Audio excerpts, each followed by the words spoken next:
બનાસકાંઠા જિલ્લાના સરહદી વિસ્તારમાંથી પસાર થતી નર્મદા કેનાલમાં 15મી માર્ચથી સિંચાઈ માટેનું પાણી બંધ કરાશે।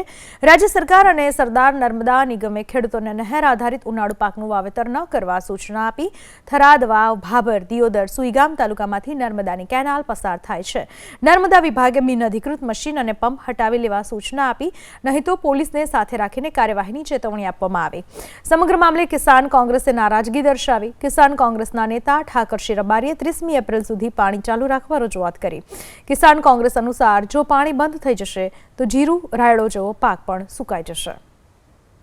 વારંવાર ખેડૂતોને જેમ કહો છો કે નળિયું કાપી નાખવામાં આવશે, 15-3 થી ઉઠાવી લીધો મશીન, એટલે નર્મદા વિભાગને પણ કહું છું, ગુજરાતના મુખ્યમંત્રી, સિંચાઈ મંત્રી અને અહીંના તમામ આગેવાનોને વિનંતી કરું છું કે અત્યારે ખેતરોમાં રાયડું, જીરું પિયત કરેલા છે અને એ પિયત હાલ ખેડૂતોના પશુધન પણ ત્યાં ખેતરોમાં છે। એટલે રાજ્ય સરકારના મુખ્યમંત્રીને વિનંતી કરું છું કે આપ એપ્રિલ મહિનાની 30 તારીખ સુધી પાણી ચાલુ રાખો, ખેડૂતોની વેદના સમજો।